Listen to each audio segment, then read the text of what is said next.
So Zenless Zone Zero has been out for just over 2 days now, and it's been a kind of funny ride, I'll be honest. If you've seen some of my previous videos, you've probably seen me talk about the Chinese review on Zenless Zone Zero and how it wasn't accepted that greatly. And I definitely thought over in NA and EU that would be a lot different, but it seems like a lot of the players are sharing the same sentiment, with also a lot of creators being kind of mixed on their feelings on Zenless Zone Zero and also mixed on their feelings whenever they compare it to other gacha games. Now obviously these aren't arguments or anything, these are just people, you know, explaining their opinions on the game, and I just want to say personally, I don't mind Zenless Zone Zero, it's fine, but I definitely don't think it is one of the best games out there. There is definitely a lot they could improve on, but also there is quite a lot they could improve in Wuthering Waves. But in this video, we're going to be talking about whether Zenless Zone Zero has succeeded or failed in its first couple days of being a gacha game, and we're going to be looking at stuff like analytics and also the revenue. So before I get into this video, don't forget to leave a like and subscribe if you enjoy it, and also go over to GamerSubs and use my code Kazo where you can get a ton of cups, tubs, and even more. As I said in my last video, I actually released a new anime channel, so if you want to go subscribe to that will be down below as well. I just uploaded my first video, it's done pretty good, and yeah, I just have a fun time making those videos as well.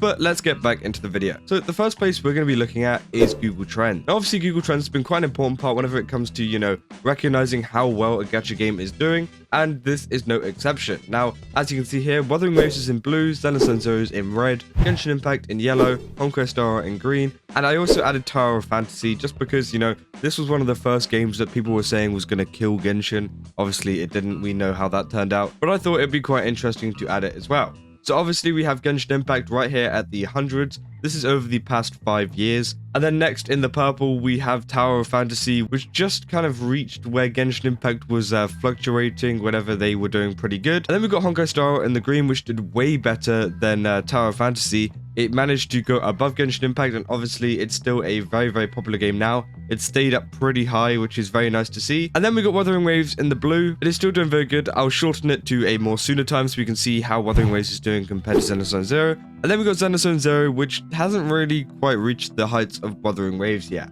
So if I go ahead and change this to the past 90 days, we can get a better look at how the games have done. So as you can see here, so this was the release of Wuthering Waves, which hit this 100 mark.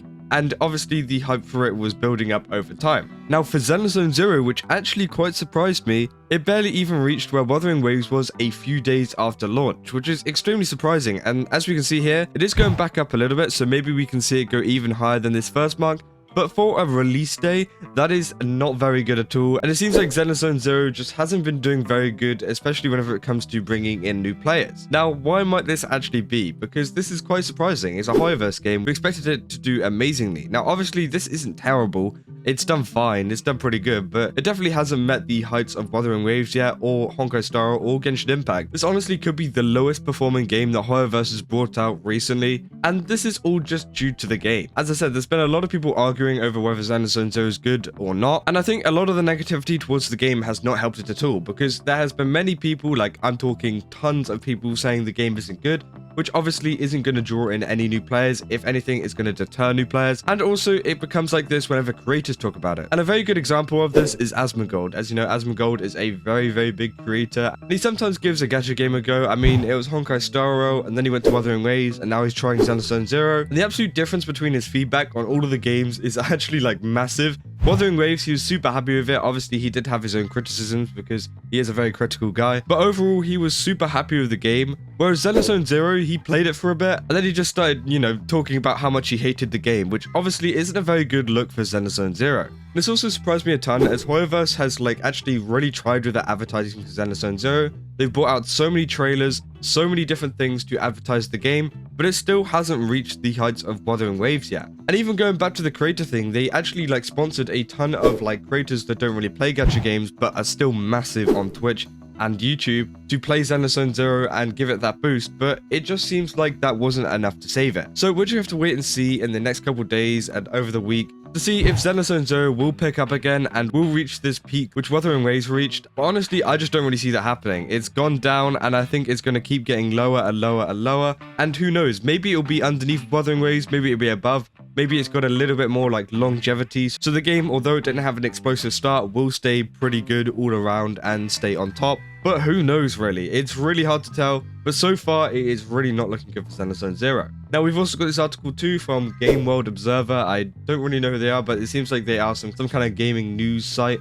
And it says Zenless Zone Zero generates $3.7 million on mobile launch in 24 hours. How it compares to launches of Genshin Impact and Honkai Star Rail. Obviously, this is an extremely useful article to let us know how well Wuthering Waves is doing. And you can see it's done $3.69 million, which is just amazing. And it says China was the #1 country by revenue, accounting for 57.6% of the total, which was to be expected as Hoyoverse is a massive game in China. And then the top 5 regions also include Japan with 19.7%, the US with 11%, Hong Kong with 2.5%, and Taiwan with 1.8%. So again, the game has gone global like Hoyoverse likes to do with a lot of their games. I mean, it's pretty big in the US too. 11% is still a lot. The same with Japan, Hong Kong, Taiwan. But what's quite surprising here is that Zenless Zone Zero had over 47.5 million pre-registers, which we already knew.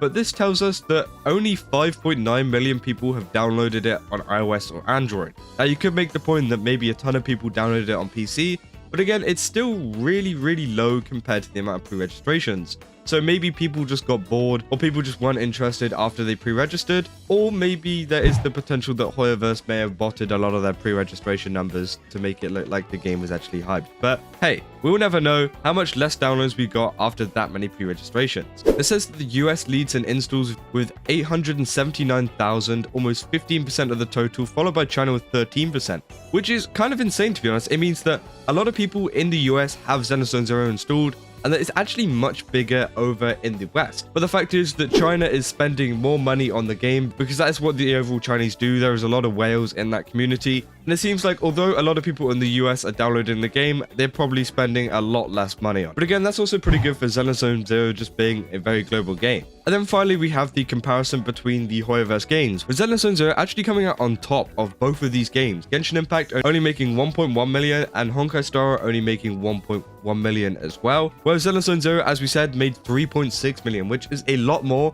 And it's kind of surprising to see, especially after looking at that Google Trends thing. You'd expect there to be a lot more money coming in for Genshin Impact, seeing as it had a much bigger release. But I think a lot of people have gotten used to Hoyoverse now, and Hoyoverse has been around for a while. So people are spending more money on the game because, you know, they've done a lot of good advertising. And I think that's mainly what it is. A lot of the advertising for the characters is much more prevalent, so people are spending to pull a character on the banner. Compared to Genshin Impact and Honkai Star, which maybe didn't have as much, and so that means people spent less. Obviously, this is only the first 24 hours, so this might go down, and the Genshin Impact and Honkai Star revenue might have went up. And yeah, we're just gonna have to wait and see how it does long term. Yeah, overall, it's not looking great for Zenless Zone Zero in terms of popularity. In terms of revenue, they're doing pretty good at the moment. I'll give them that. Over 3 million is actually insane. I just can't wait to see what's going to happen in the future. Yeah, just let me know down in the comments whether you think Zenless Zone Zero is going to succeed over time, or do you think it's going to crash down and, you know, maybe be at the level of Tower Fantasy, which has been very low in the search terms recently. Yeah, that's about all I got for this video. As I said, if you enjoyed it, don't forget to leave a like and subscribe. And also go over to GamerSubs and use my code Keza. As I said, it's down in the link below, and you get yourself 10% off any cups, tubs, and so much more. But yeah, I'll see you all in the next one. That's all. See ya.